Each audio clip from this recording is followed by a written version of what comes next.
আসসালামু আলাইকুম প্রিয় দর্শক, অন্নমঞ্চের আলোচনায় আপনাদের সকলকে আমন্ত্রণ জানাচ্ছি। বাংলাদেশের ফুটবল সমর্থকদের বেশিরভাগ হয় আর্জেন্টিনা না হয় ব্রাজিলের সমর্থক। একথা বাংলাদেশে নিযুক্ত মার্কিন রাষ্ট্রদূত ব্রেন্ট ক্রিস্টেনসেনের অজানা নয়।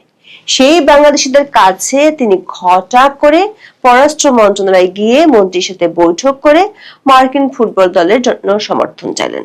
বিষয়টা ধান ভানতে শিবের গীতের মতো হলেও কূটনৈতিক ভাষায় একে বলা হয় এলিফ্যান্ট ইন দ্য রুম, মানে যে ইস্যু নিয়ে কথা বলা সেই ইস্যুটি প্রকাশে না এনে অন্য কিছুকে সামনে নিয়ে আসা। শুধু মার্কিন রাষ্ট্রদূত নয়, একদিনে যুক্তরাজ্য ও জাপানের রাষ্ট্রদূত বাংলাদেশের পররাষ্ট্রমন্ত্রী খলিলুর রহমানের সাথে বৈঠক করেছেন। বৈঠকগুলো হয়েছে সাপ্তাহিক ছুটির দিন শনিবারে। তার চেয়ে বড় নজর দেওয়ার বিষয় হলো বাংলাদেশের প্রধানমন্ত্রী তারেক রহমানের প্রথম বিদেশ সফর মালয়েশিয়া ও চীন যাওয়ার ঠিক একদিন আগে কূটনীতিকদের এই সিরিজ বৈঠকগুলো হলো। সাপ্তাহিক ছুটির দিনে এমন সিরিজ বৈঠক নিয়ে কূটনৈতিক ও রাজনৈতিক মহলে বেশ কৌতূহল এবং আলোচনার জন্ম দিয়েছে। এমন আকস্মিক বৈঠকের পর বাংলাদেশে নিযুক্ত মার্কিন রাষ্ট্রদূত ব্রেন্ট ক্রিস্টেনসেন বিশ্বকাপ ফুটবল কূটনীতির যে বাণী দিয়েছেন তাতে কৌতূহল আরো বেড়েছে।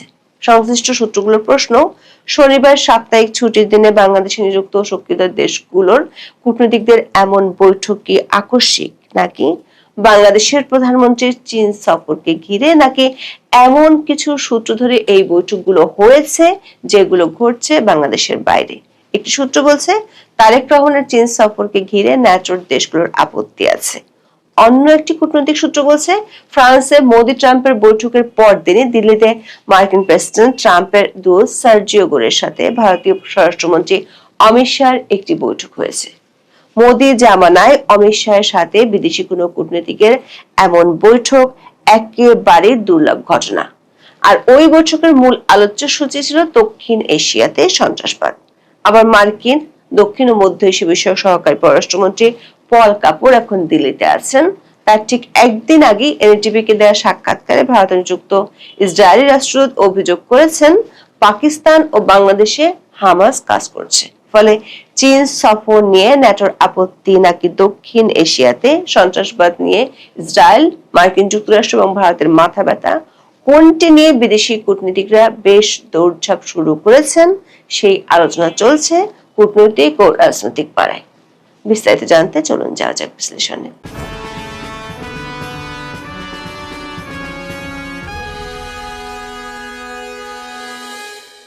17 ফেব্রুয়ারি ক্ষমতা নেওয়ার পর বাংলাদেশের প্রধানমন্ত্রী তারেক রহমান কোন দেশে প্রথম বিদেশ সফরে যাচ্ছেন তা নিয়ে সংবাদ মাধ্যমে অনেক খবর প্রকাশিত হয়েছে, নানা মহলে হয়েছে নানান আলোচনা। বাংলাদেশের পররাষ্ট্রমন্ত্রী খলিলুর রহমান প্রথম বিদেশ সফর করেছিলেন ভারতে। তখন ধারণা করা হয়েছিল তারেক রহমান হয়তো ভারতেই যাবেন। এরপর বিভিন্ন সংবাদ মাধ্যমে খবরে বলা হয়েছে আঞ্চলিক দুই শক্তিধর দেশ ভারত ও চীনকে পাশ কাটাতে মধ্যপ্রাচ্যের কোন দেশ, এমনকি বাংলাদেশকে প্রথম স্বীকৃতি দানকারী দেশ হিসেবে ভুটানেও যেতে পারেন। শেষ পর্যন্ত তারেক রহমান তার প্রথম বিদেশ সফরে মালয়েশিয়া যাচ্ছেন। সেখান থেকে তিনি যাবেন চীনে।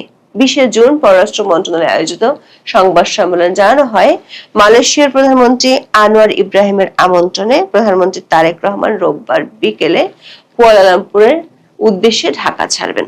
এরপর সোমবার বিকেলে তিনি চীনের প্রধানমন্ত্রী লি চিয়াং এর আমন্ত্রণে চীন সফরে যাবেন। তবে এই সফরের মূল আলোচনার কেন্দ্র হলো চীন। বাংলাদেশ ও চীনের মধ্যে 13টি সমঝোতা স্মারক বা এমওইউ, 2টি চুক্তি, একটি অ্যাকশন প্ল্যান, একটি প্রোটোকল সহ মোট 15 থেকে 17টি দ্বিপক্ষীয় চুক্তি সই হওয়ার কথা রয়েছে। একই সঙ্গে বহুল আলোচিত তিস্তা প্রকল্প নিয়ে আলোচনা হবে বলে জানিয়েছেন পররাষ্ট্র সচিব আসাদ আলম সিয়াম। পররাষ্ট্র সচিব দাবি করেছেন এই সফরকে বাংলাদেশের অর্থনৈতিক অংশীদারিত্ব জোরদার, বিদেশি বিনিয়োগ আকর্ষণ এবং আঞ্চলিক সংযোগ বৃদ্ধি করার লক্ষ্যে একটি গুরুত্বপূর্ণ কূটনৈতিক উদ্যোগ হিসেবে দেখা হচ্ছে। আগামী 25 জুন তারেক রহমান চীনের প্রধানমন্ত্রী লি চিয়াং এর সঙ্গে দ্বিপক্ষীয় বৈঠক করবেন। এছাড়া 26 জুন তিনি চীনের প্রেসিডেন্ট শি জিনপিং এর সঙ্গে সাক্ষাৎ করবেন। বাংলাদেশের রাজনীতিতে যুক্তরাষ্ট্র, ভারত ও চীনের প্রভাব নিয়ে বেশ আলোচনা আছে। বলা যায় এসব আলোচনা একেবারে ওপেন সিক্রেট। তারেক রহমান চীন সফরে যাচ্ছেন, তাহলে ভারত সফরে কবে যাবেন, এমন প্রশ্ন সাংবাদিকরা করেছিলেন তারেক রহমানের পররাষ্ট্র বিষয়ক উপদেষ্টা হুমায়ুন কবিরকে। তিনি জানিয়েছেন, অনুকূল পরিবেশের পাশাপাশি প্রয়োজন হলে ভারত সফরে যাবেন প্রধানমন্ত্রী তারেক রহমান। তার এই মন্তব্যের পর প্রশ্ন উঠেছে, বাংলাদেশ সরকার কি মনে করছে এই মুহূর্তে তারেক রহমানের ভারত সফরের যাওয়ার মতো অনুকূল পরিবেশ নেই? নির্বাচনে জেতার পর থেকে তারেক রহমানের সরকারের সাথে ভারত সরকারের বেশ ভালো সম্পর্ক দেখা গিয়েছিল। সীমান্তে পুশিন উত্তেজনা এবং সবশেষ তারেক রহমানের আরেক উপদেষ্টা জাহেদুর রহমানের দিল্লি বিমানবন্দর থেকে ফেরত আসার ঘটনার পর থেকে সেই সম্পর্ক কি ধীরে ধীরে ইনুস আমলের মতো হয়ে যাচ্ছে কিনা, সেই আলোচনাও হচ্ছে এখন। তারেক রহমানের উপদেষ্টা হুমায়ুন কবির আরো বলেছেন, বাংলাদেশ এখন থেকে বিদেশ সফরের সিদ্ধান্ত নিজস্বভাবে নেবে। কোন দেশ কখন সফর করা হবে তা সম্পূর্ণভাবে জাতীয় স্বার্থ, দ্বিপাক্ষিক প্রয়োজনের উপর নির্ভর করবে। তিনি বলেছেন, কোন দেশে যাবেন তা নির্ধারণ করবেন যখনই তারা মনে করবেন সংশ্লিষ্ট দেশে দ্বিপাক্ষিক বোঝাপড়ার ভিত্তিতে যাওয়া প্রয়োজন। তাহলে কি এই মুহূর্তে দ্বিপাক্ষিক বোঝাপড়া ভারতের চেয়ে চীনের সাথে বেশি দরকার বলে তারেক রহমানের সরকার মনে করছে? পররাষ্ট্র মন্ত্রণালয়ের এমন বক্তব্যের আগে 20 জুন ঢাকায় পররাষ্ট্রমন্ত্রীর দপ্তরে সকালে একের পর এক কূটনীতিকরা আসতে থাকেন। প্রথমে আসেন মার্কিন রাষ্ট্রদূত ব্রেন্ট ক্রিস্টেনসেন, এরপর একে একে জাপান ও যুক্তরাজ্যের রাষ্ট্রদূত বৈঠক করেন।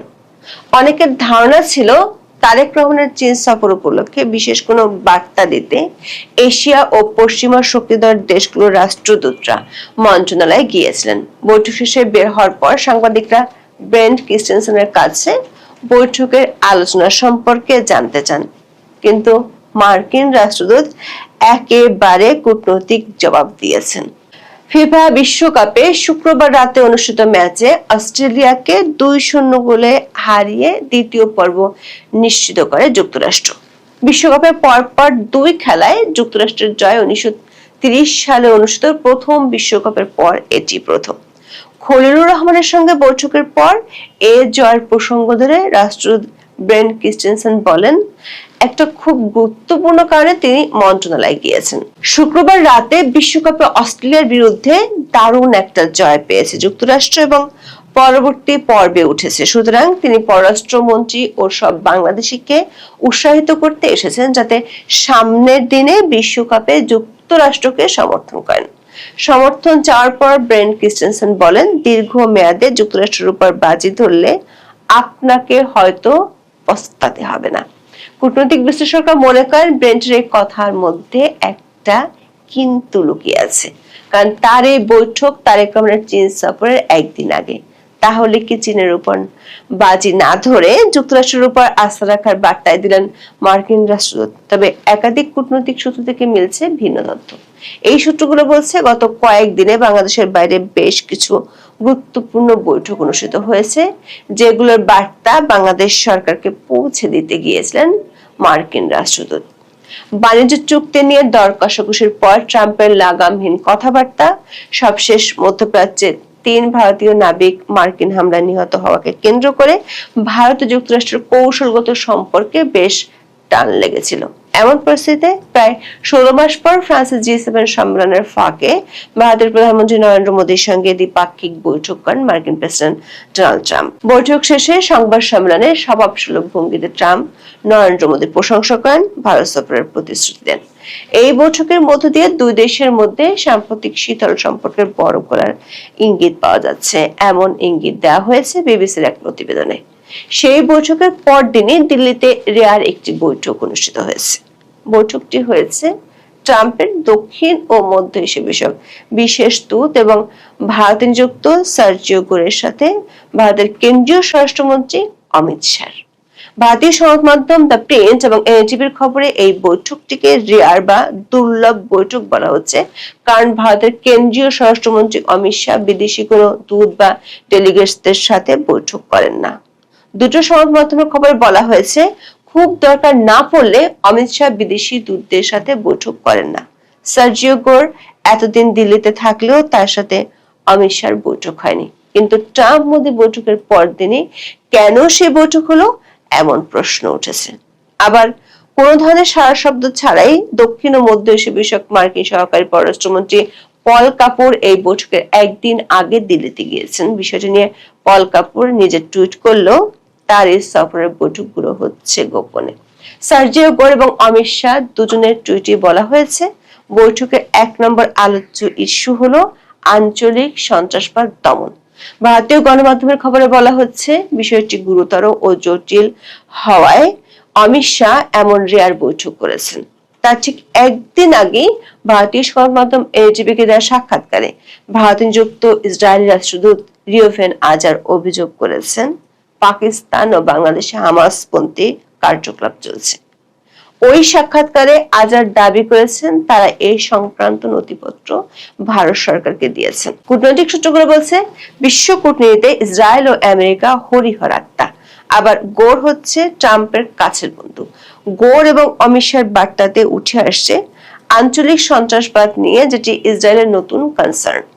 ইসরায়েলের রাষ্ট্রদূতের অভিযোগের পর ট্রাম্প, মোদি এবং গোর শাহের বৈঠক এই আঞ্চলিক সন্ত্রাসবাদ ইস্যুটিকে ব্যাপক মাত্রায় আলোচনা নিয়ে আসছে। কূটনৈতিক সূত্রগুলো বলছে, মার্কিন রাষ্ট্রদূতের মাধ্যমে এই ইস্যুতে হয়তো এরই মধ্যে বাংলাদেশ সরকারকে বার্তা দেওয়া হয়েছে।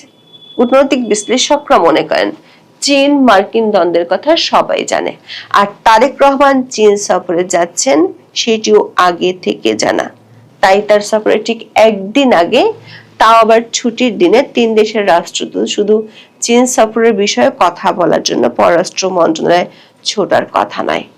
এখানে এমন কোনো ইস্যু আছে যেগুলোকে আড়াল করার জন্য মার্কিন ফুটবল দলকে সমর্থন করার কথা বলা হচ্ছে।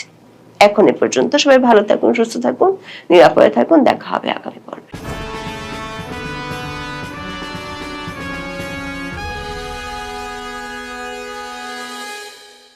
আসসালামু আলাইকুম রহমতুল্লাহি ওয়া বারাকাতুহু। সম্মানিত দর্শক, আমরা সবাই জানি যে 2006 সনের যে 1/11 হয়েছিল, সেই 1/11 সময়টিতে তৎকালীন মঈনুদ্দিন ফখরুদ্দিন সরকার অনেকে গ্রেপ্তার করেছিলেন। তো সেই গ্রেপ্তারকৃত লোকজন, তারা কেউ ডিবি অফিসে, কেউ বাইরে যে সকল ক্যাম্প তৈরি হয়েছিল সে সকল ক্যাম্পে, তারপর কেউ ডিজিএফআই অফিসে মারাত্মকভাবে লাঞ্ছিত হয়েছেন, অপমানিত হয়েছেন, বেধড়ক পিটুনির শিকার হয়েছেন। এবং আপনারা জানেন যে এই ধরনের কর্মকাণ্ডের ফলে সেই 1/11 সময়টিতে যে একটা ভীতিকর অবস্থা ছড়িয়ে পড়েছিল, যারা চাক্ষুষ দেখেছেন, শুনেছেন, তারা সবাই এই 1/11 সেই বিভৎস সময়গুলোকে স্মরণ করেন।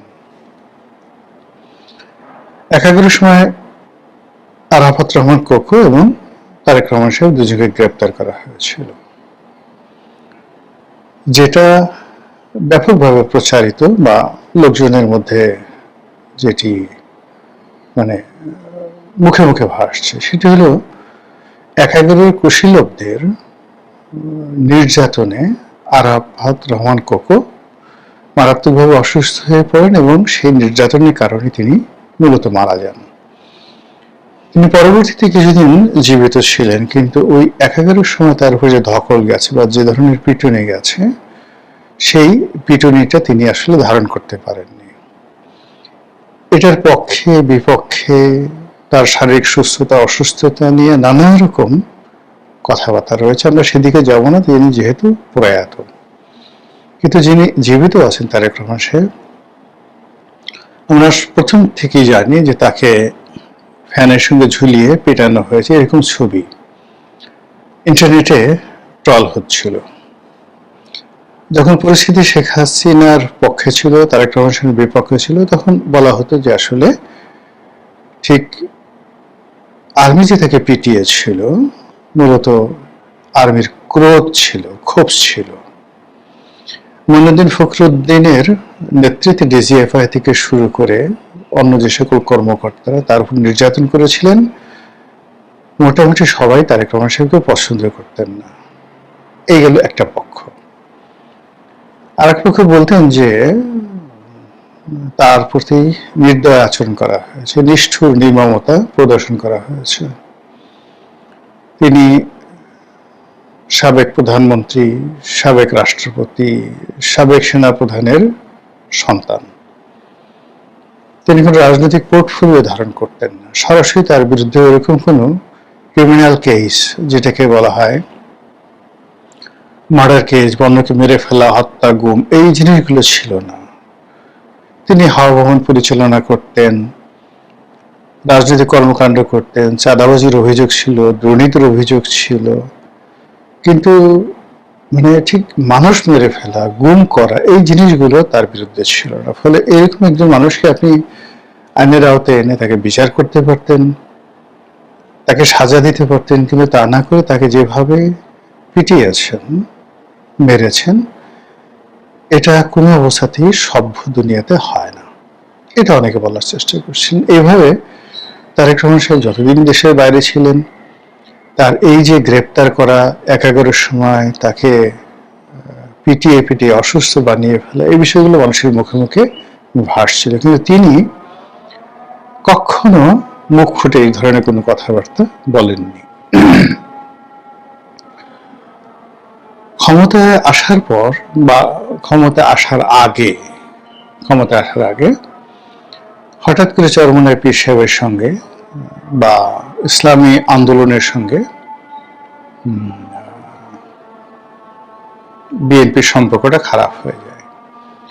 তো ওই সময় চরমনাই পীর সাহেব, ছোট পীর সাহেব মাওলানা ফয়জুল করিম সাহেব, তিনি প্রকাশ্য মানে যাকে বলা হয় জনসভাতে বলেন যে আপনাদের নেতাকে মিলিটারিরা ধরে নিয়ে যে পিটিয়ে পিটিয়ে কোমর ভেঙে দিয়েছিল, মাজা ভেঙে দিয়েছিল, এটা কি এমনি এমনি করেছিল? অনেক অন্যায় করেছে, জুলুম করেছে, এবং এই কারণে মিলিটারি এই কাজগুলো করেছে। এরপর থেকে এটা মূলত বিএনপি বিরোধী যারা শক্তি, তারা এই ন্যারেটিভটিকে প্রচার করতে থাকে তারেক রহমান সাহেবের বিরুদ্ধে। চরমনাই পীর আরেকটি কথা বলেছিলেন, চাঁদা পড়ে লন্ডনে, চাঁদা পড়ে পল্টনে, চাঁদা যায় লন্ডনে, এরকম একটা কি ধরনের শব্দ মিলিয়ে তিনি বলেছিলেন। ওটাও কিন্তু নিদারুণ বাজার পেয়েছিল। তখনও কিন্তু দলের পক্ষ থেকে কিংবা তারেক রহমান সাহেবের পক্ষ থেকে তার কোনো আপনজন এই পীর সাহেবের বক্তব্যকে প্রতিবাদ করে বা তার বিরুদ্ধে কোনো মন্তব্য তিনি করেননি। তো সবাই ধরে নিয়েছিল যে তিনি আসলে পুরো বিষয়টা অ্যাভয়েড করতে চাচ্ছেন, কৌশলগত কারণে, এবং তিনি সেনাবাহিনীর সঙ্গে কোনো কন্ট্রাডিকশন অ্যান্ড কনফ্লিক্টে যেতে চাচ্ছেন না। এটা বাস্তবতা। রাজনীতিতে তিনি কোনো প্রতিহিংসা তৈরি করতে চাচ্ছেন না, কিন্তু তারপরেও সেনাবাহিনীর মধ্যে একটা ভয় ছিল, এবং তিনি বেশ কিছু সামরিক কর্মকর্তা যারা সাবেক, তাদের সঙ্গে একটি বৈঠক করেছিলেন ক্ষমতায় আসার আগে স্কাইপের মাধ্যমে। তো সেখানে জনৈক সিনিয়র সামরিক কর্মকর্তা তাকে মেনশন করে তিনি যেটা বললেন সেটা হলো যে তিনি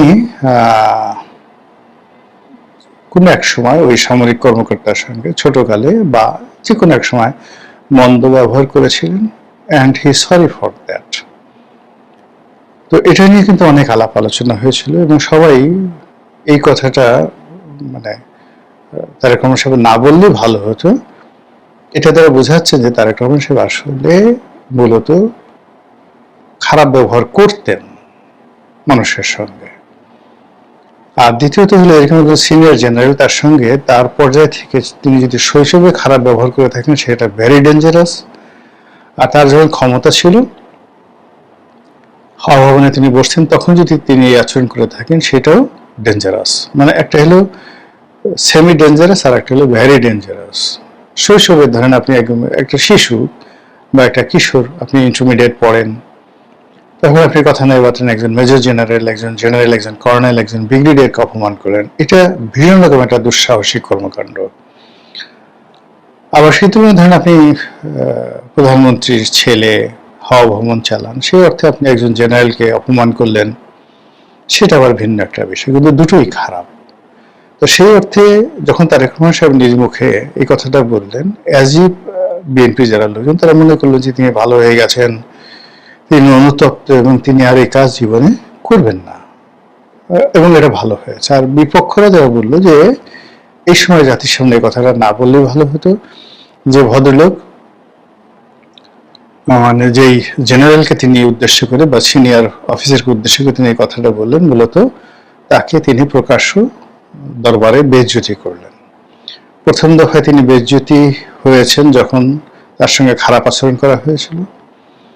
আবার সেই লোক সেই খারাপ আচরণ করার পর দল ছেড়ে যায়নি, তারেক জিয়াকে ছেড়ে যায়নি, আবার সে বিএনপির অফিসে আসছে স্বেচ্ছায়।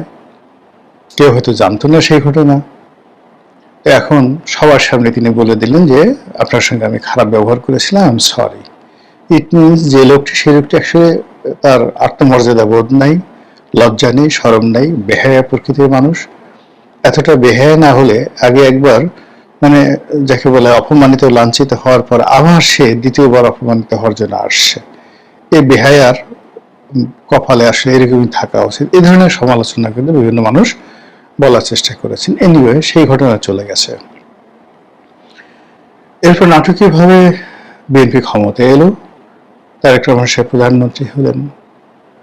তো প্রধানমন্ত্রী হওয়ার পর তিনি যে কাজগুলো করছেন এটা ব্যতিক্রম।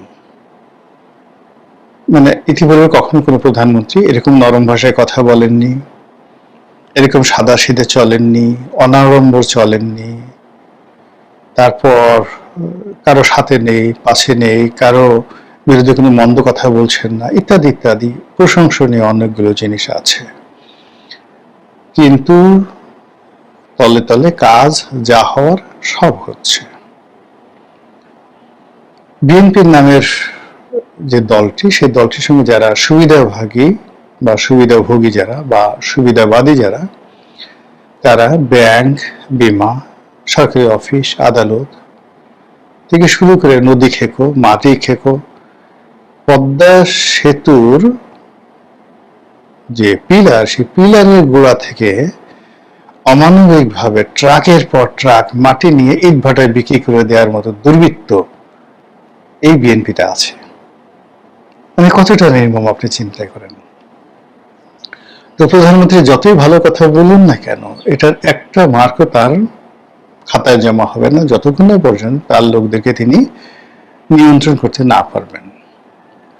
আবার অন্যদিকে তিনি যতই অহিংস নীতি ধারণ করেন, গান্ধীবাদী আচরণ ধারণ করেন, কিন্তু বিএনপির যা সকল লোকজন এখন তাফালিং করছে, যে সমস্ত লোকজন এখন শক্তিমত্তা দেখাচ্ছে, বিভিন্ন জায়গাতে প্রতিপক্ষের উপর প্রতিহিংসা দেখাচ্ছে, সারা বাংলাদেশের থানাগুলো দখল নিয়েছে, মামলা করছে, মোকদ্দমা করছে, প্রতিপক্ষ বাড়ির উপরে আক্রমণ চালাচ্ছে, প্রতিপক্ষের বউ বাচ্চা থেকে শুরু করে সবাইকে তারা গণিমতের মাল মনে করছে, এই যে জিনিসগুলো কোন পর্যায়ে চলছে, এটা প্রধানমন্ত্রীকে শুধু নিজে ভালো হলে হবে না, তার এই দলকে নিয়ন্ত্রণে রাখতে হবে। আদারওয়াইজ তার জন্য এই দলের সমস্ত কর্মকাণ্ড যখন বোঝা হয়ে আসবে, তিনি আরো দেবতা হন, আরো ভালো হন, এতে কোনো লাভ হবে না।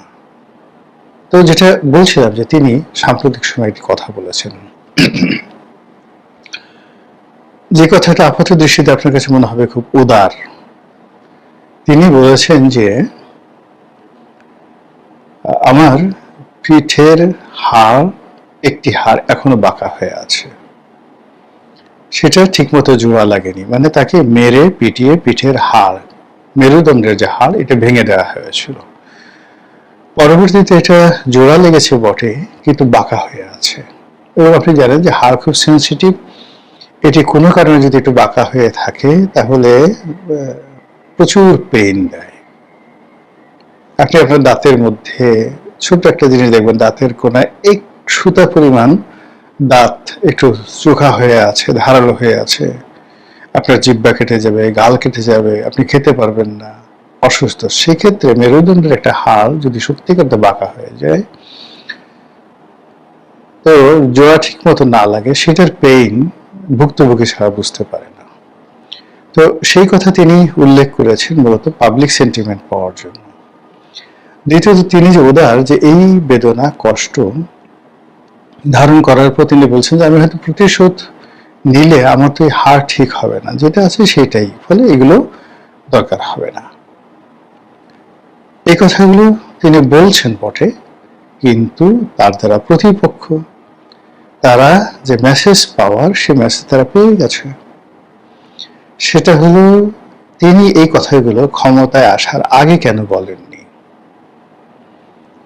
ক্ষমতায় বসে যখন তিনি এই কথাগুলো বলছেন, এক্ষেত্রে তিনি তার অতীতের যে দুর্ভোগ দুর্দশা, তার উপর যে জুলুম অত্যাচার, সেই বিষয়গুলো তিনি স্মরণ করছেন। He is remembering. 2 নম্বর হলো যে মনের মধ্যে যখন এই বিষয়গুলো আপনার স্মরণ হতে থাকে এবং একটার পর একটা দানা বাঁধতে থাকে, তখন প্রধানমন্ত্রী চাইলেই কি না চাইলেই কি, হিজ বডি, হিজ মাইন্ড কতগুলো রসায়ন করে, অর্থাৎ প্রতিহিংসা তৈরি করে ফেলে। এজন্য মস্তিষ্কের মধ্যে অনেকগুলো যাকে বলা হয় রস তৈরি হয়ে যায়। আপনি যখন ইতিবাচক চিন্তা করবেন, তখন এক ধরনের কোষ তৈরি হবে, এক ধরনের রস তৈরি হবে, যেগুলোকে সেল বলা হয়। আর একটা হলো জেল, সেল অ্যান্ড জেল, এটা তৈরি হয়ে যাবে পজিটিভ চিন্তা করবেন। ফলে আপনার সামনে একটা নেগেটিভ ঘটনা ঘটলেও আপনি হাসতে থাকবেন, আপনি বুঝেন না। আর আপনি যখন সবসময় নেগেটিভ চিন্তা করবেন, তখন আপনার সামনে একটা পজিটিভ ঘটনা ঘটলেও আপনি সন্দেহের দৃষ্টিতে দেখবেন। এই জন্য আসলে হয় কি, বড় বড় মানুষগুলো তাদের অতীতকে নিয়ে কখনোই ঘাটাঘাটি করে না। তাদের সঙ্গে খারাপ আচরণ করা হয়েছে না ভালো আচরণ করেছে একটাও মনে রাখে না, ভালো আচরণও মনে রাখে না, খারাপ আচরণও রাখে না। কেউ এসে স্মরণ করায় দেয় যে আমি তো আপনার জন্য এটা কাজ করেছিলাম, ও আচ্ছা তাই নাকি, মনে পড়েছে, তা এখন আমি কি করতে পারি, তখন তারা উপকার করে। কিন্তু আপনি যখনই আপনাকে কেউ বেশি উপকার করলো, সেটাও ধারণ করে রাখলেন, কেউ আপনাকে ক্ষতি করলো, সেটাও ধারণ করে রাখলেন, এটি আসলে বড় মানুষের জন্য শোভনীয় নয়। ছোট মানুষ, মধ্যবিত্ত শ্রেণীর মানুষ, তাদের জন্য এটা ওকে আছে। তো সেই ক্ষেত্রে তারেক রহমান সাহেবের সঙ্গে যে ঘটনাগুলো ঘটেছে, তিনি আবার এই ক্ষমতায় বসার পরে সেই জিনিসগুলো স্মরণ করছেন। তো স্মরণ করার মধ্যে আবার কিছু ঘটনা কিন্তু ঘটেও গেছে। তিনি ১/১১ অন্যতম কুশীলব জনাব মাসুদউদ্দিন চৌধুরী, তাকে গ্রেপ্তার করে আনা হয়েছে বা করে গ্রেপ্তার হয়েছেন। তাকে একের পর এক রিমান্ডে নেওয়া হয়েছে এবং তিনি আদালতে এসে বলছে যে আমার বয়স এত, আমি আর পারছি না, আই ক্যানট সারভাইভ, আমি আর পারছি না। এরপর আসলে আর বলা কিছু থাকে না। এখন মাসুদউদ্দিন, মঈনুদ্দিন, ফখরুদ্দিন, মানে মাসুদউদ্দিন বাংলাদেশে আছে, বাকি এরা উদ্দিন যারা আছে তারা সব তো দেশের বাইরে আছে। কিন্তু তাদের যে সকল এজেন্ট, যে সমস্ত লোকজন বাংলাদেশে আছে যারা ফ্রন্টিয়ার লাইনে হয় না, তারা কিন্তু মোরাললেস এই মাসুদউদ্দিন চৌধুরীর সঙ্গে যে ঘটনাগুলো ঘটেছে, আর তারেক রহমান সাহেব যে এই জিনিসগুলো স্মরণ করছেন, বারবার বলছেন যে তার হাড় ভাঙা, জোড়া লাগেনি ঠিক মতো, এই জিনিসগুলো যে তার মনের মধ্যে, আর্মিতে অনেকগুলো শেখানো হয় বিষয়গুলো। এখানে কিন্তু একটা সাইকোলজিক্যাল একটা ট্রিটমেন্ট থাকে। যারা আর্মিতে পরীক্ষা দিয়েছেন, আমি আইএসএসবি করেছি, জয়েন করা হয়নি, তো সেই আইএসএসবিতে সাইকোলজিক্যাল টেস্ট, একটা বিরাট সাইকোলজিক্যাল টেস্ট ছিল। তো প্রতিটি অফিসার তারা এখানে ঢুকে মনস্তাত্ত্বিক পরীক্ষা দিয়ে এবং তাদের ট্রেনিং থেকে শুরু করে অন্য সব জায়গাতে ফিজিক্যাল ফিটনেস, কৌশল, মনোবল এবং মনস্তাত্ত্বিক সাইকোলজিক্যাল, এই জিনিসগুলো সব অন্তর্ভুক্ত থাকে। ফলে এভরি অফিসার, এই যে মানে যাকে বলা হয় 3D, তারা সব ব্যাপারে এক্সপার্ট থাকেন। অত বেশি না, কিন্তু যতটুকু প্রয়োজন। তারা দার্শনিক হন, তারা অঙ্কবিদ হন, তারা ঘোড়া সওয়ার হন, তারা গুলি করতে পারেন, তারা প্লেনে চড়তে পারেন, প্যারাশুট দিয়ে লাফিয়ে পড়তে পারেন, আরো অনেক কিছু। কাজেই আর্মি থেকে রিটায়ার্ড করেছেন, সেটা মেজর হন কিংবা মেজর জেনারেল হন, লেফটেন্যান্ট জেনারেল হন কিংবা ফুল জেনারেল হন, ডাজ নট ম্যাটার, ট্রেনিং কিন্তু ওই রকমই। ফলে এই যে জনাব তারেক রহমান সাহেব যে কথাগুলো বলছে, আমরা আমজনতা যতই তালি বাজাই না কেন, তার যারা প্রতিদ্বন্দ্বী রয়েছেন, তার যারা প্রতিপক্ষ রয়েছেন সেনাবাহিনীর মধ্যে, তারা কিন্তু ঠিকই বুঝতে পারছেন হোয়াট ইজ হ্যাপেনিং, কি ঘটছে আর what is going to be happen, আগামীতে কি ঘটনা ঘটতে যাচ্ছে। আশা করি প্রধানমন্ত্রীর যারা কর্তা ব্যক্তি রয়েছেন, স্বয়ং প্রধানমন্ত্রী, তিনি সতর্ক হবেন কথাবার্তা বলার ক্ষেত্রে। কি করবেন না করবেন সেটা একান্ত তার ব্যক্তিগত বিষয়, কিন্তু কাজ করার আগে যদি মেসেজ চলে যায় প্রতিপক্ষের হাতে, সেক্ষেত্রে তার অনেক কাজে বাধাগ্রস্ত হবে, অনেক ভালো কাজ নষ্ট হয়ে যাবে এবং অনেক মন্দ কাজে আরো বহুগুণ বেড়ে যাবে। মহান আল্লাহ আমাদের সবাইকে হেদায়েত দান করুন এবং হেফাজত করুন। আসসালামু আলাইকুম ওয়া রাহমাতুল্লাহি ওয়া বারাকাতুহু।